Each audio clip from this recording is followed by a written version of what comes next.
Hey guys, in this video we're going to go over factoring cubic expressions. So first, be sure that you look for like trig trinomials. This has three terms, and if you look, x is on every single one of these terms, so I can factor that x out. And now it's not really cubic anymore. The part that I'm factoring is quadratic. So this video is going over true cubic. So four terms is also called factor by grouping sometimes. So in a four-term cubic, you see the highest exponent is a 3, and there's four terms. What I like to do is just put all four terms inside of the multiplication boxes. And the only two that really matter is the first term has to go in that corner, and the last term has to go in that corner. When you have four terms, you have two factors, and they're both binomials, except one of them will be x and the other one will be x squared. So what I do from here is I pick a row or I pick a column and I find a greatest common factor. It doesn't matter where you start, but once you start, you kind of get the ball rolling for the rest of it. So I'm going to look at this row. And if I compare 2x cubed and 3x squared, 2 and 3 have no common factors, but they do both have an x. And when you're doing the greatest common factor, whatever the smallest exponent is the biggest common factor. So they both have x squared in common. Now that I've got that ball rolling, I can start figuring out what needs to go in the other places. So in order for this box to be 2x cubed, I need to multiply x squared times 2x. Add the exponents together. All right, and I can see over here that if that's x squared and this box needs to be 3x squared, then that needs to be 3. So one of my factors is 2x plus 3.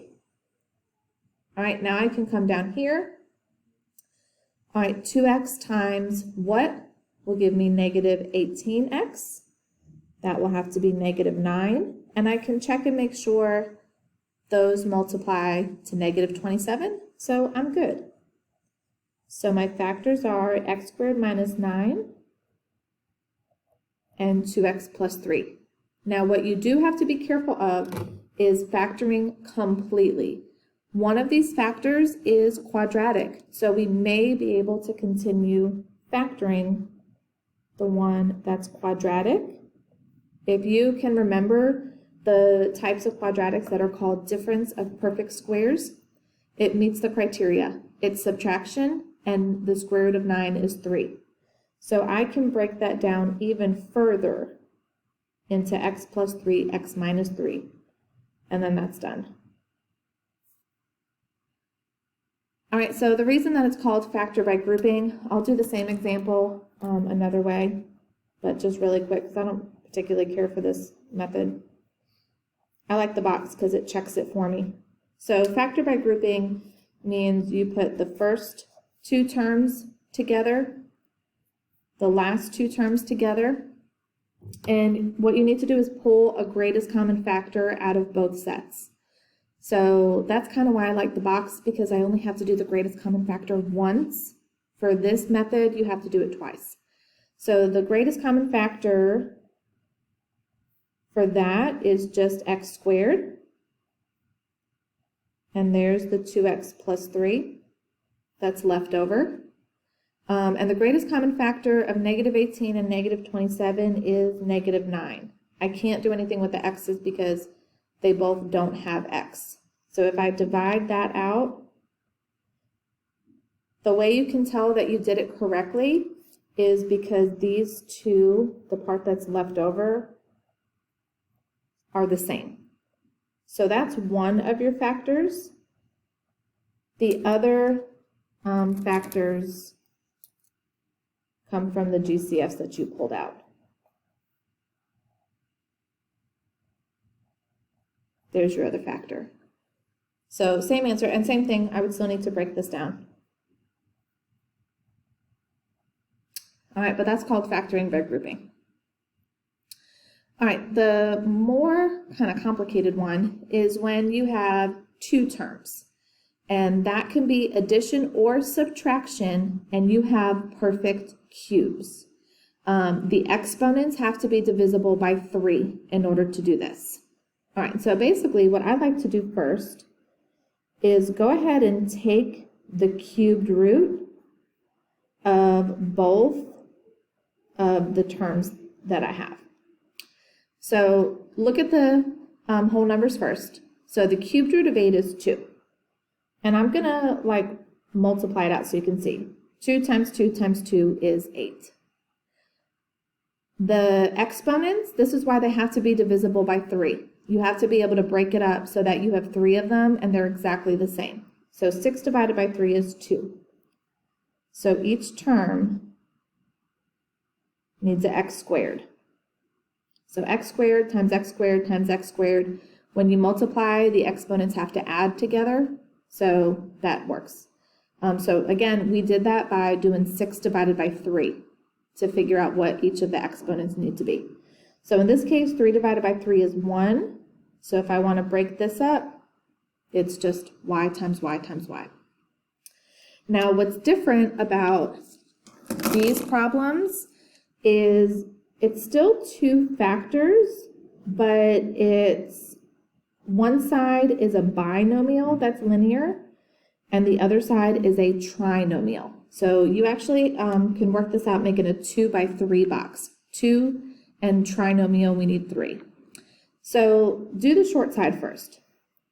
The short side is one of each of these and the same sign as whatever was in the middle here, because technically those are all negative.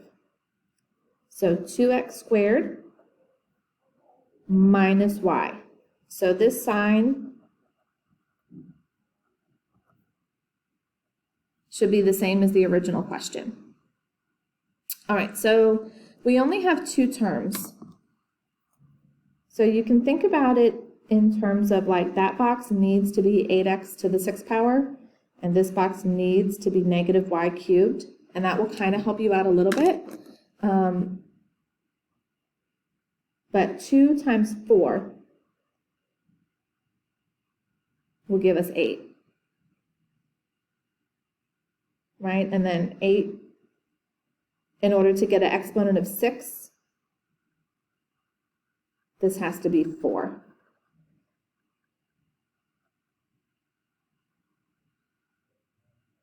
Basically, what we just did, it doesn't really look like it.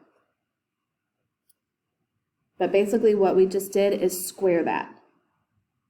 When I square one of those pieces, that's how I got that.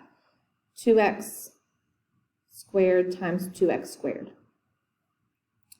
All right, remember that these are your notes, and I'm trying to color code it so that you can see each step and how it works together.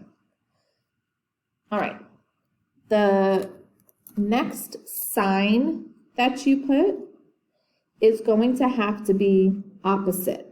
So since that was minus in this example, this needs to be a plus. But this sign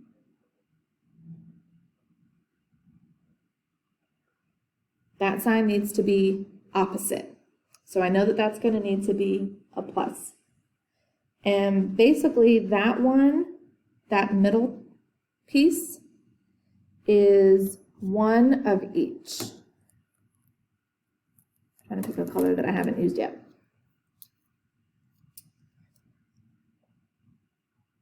So I'm going to need to take one of each of these. So a 2x squared times a y. Take one of each. 2x squared times a y. So that will need to be 2x squared y. And I'm going to check. That's why I like drawing the boxes out, so I can check. These should cancel each other out because there's nothing in between the beginning and the end. So I'm going to check and make sure they cancel out. So if I multiply that together, that would give me 4x to the 4th y there.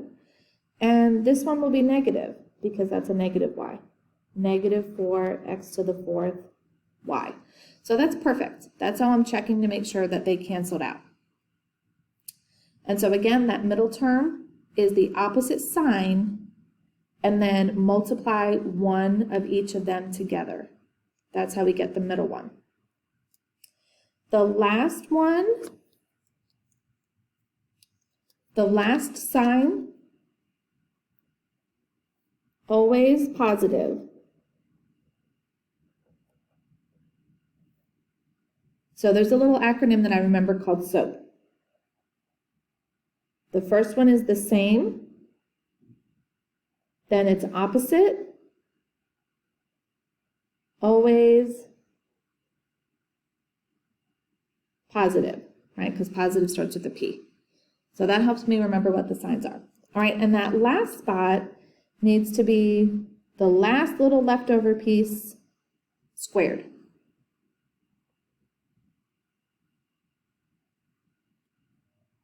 And we can check and make sure that these two boxes cancel each other out. These two boxes should cancel each other out, so I'm going to check. So 2x squared times y squared would be 2x squared y squared. And then if I multiply that, it's negative.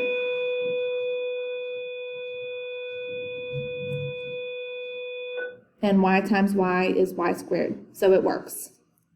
So basically,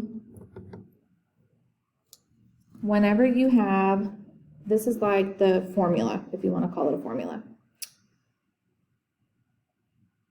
A cubed plus or minus b cubed. It has to be two things that you can break into three of the same piece.